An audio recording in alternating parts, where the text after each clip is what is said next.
Ja som od malička miloval hokej a tým, že som miloval tak veľmi, tak som si vytváral svoj vlastný tím, kamaráti chodili na tréningy, potom sme nemali proti komu hrať, tak som robil turnaje, robil som ligy, predával som hokejky a takým postupným spôsobom som začal organizovať nejaké eventy a ani som o tom nevedel a prišiel som na to, že vlastne budem podnikateľom. Takže keď som vyštudoval IT, tak som vedel, že síce študujem IT, ale ma to ťahá do biznisu.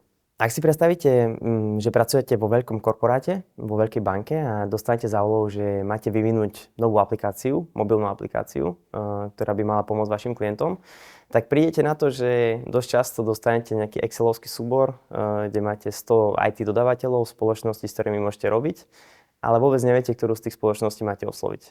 Vôbec neviete, ako máte napísať možno správne ten tender, ktoré všetky veci definovať presne, aké technológie možno, že by ste tam mali naviazať a koľko celkovo vás to bude stať. Práve na to je naša platforma, ktorá túto chýbajúcu časť v rámci korporátov nie že nahradzuje, ale pomáha tým manažerom to robiť rýchlejšie a robiť správne rozhodnutia na základe dát. Najinovatívnejšie je to, že vám vie poradiť a vie vám poradiť tak dobre, že vám ušetrí 10 až 20% na základe toho, s akými dodávateľmi by ste robiť mali a ktorí dodávateľia vám dodajú to, čo potrebujete, majú na to expertízu. Určite áno. Myslím, že mi pomohlo aj to, že ja som nikdy nepracoval v nejakej veľkej spoločnosti a nikdy som si nezvykol na nejaký finančný príjem, nemal som nejaké veľké finančné náklady. Trošku mi pomohol aj šport k tomu a tým pádom som mal priestor.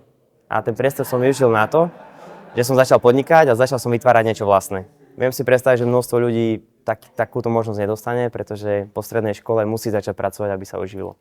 Ja som mal tých ešte 5 rokov na vysokej škole, kedy som mal financie zo športu a mohol som mať priestor na to, aby som začal vlastné podnikateľské veci robiť.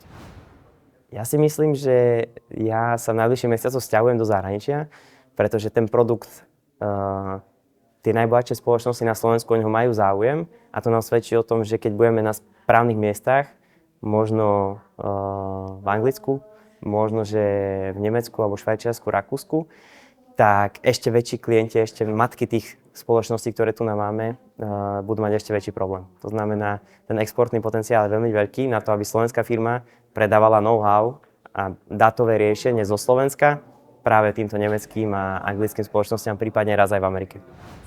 Pre našu spoločnosť Nordics, pokiaľ naplníme budžety a budeme mať na to financie, tak sa chceme vydať na dva smery. Okrem toho, že predávame lokálne na Slovensku, Česku a dáme tomu strednej východnej Európe, tak sa chceme dostať do západnej Európy. Lakajú nás destinácie ako je Dach región, Anglicko, prípadne Holandsko. A taktiež by sme jednou nohou chceli vstúpiť na americký trh. Ten biznis v Amerike je ešte väčší, možno že krát 10, ale boli by sme radi, keby sa nám v roku 2026 podaril aj jeden pilotný projekt v Amerike, aby sme sa stali globálnym hráčom. Ja si myslím, že tá najlepšia rada, ktorú môže mladý podnikateľ dostať do mňa, je to, aby išiel priamo za klientom. Od prvého dňa sa pýtal na feedback a pýtal sa, či je ochotný za danú službu alebo za daný produkt platiť. Na základe toho, keď tých feedbackov bude 10 alebo 100 alebo 1000, už presne vie, že či má potenciál ten biznis alebo nie. Ale musí sa opýtať tých správnych ľudí a to sú stále klienti. To, že som sa stal víťazom, si myslím, že ma dostáva celkom pod tlak, pretože je to skvelé ocenenie. Zároveň je to ocenenie celého tímu. Ja som tvár tohto tímu, ale nás je 15, ktorí poctivo pracujeme, takže bereme to ako veľkú pochvalu pred koncom roka.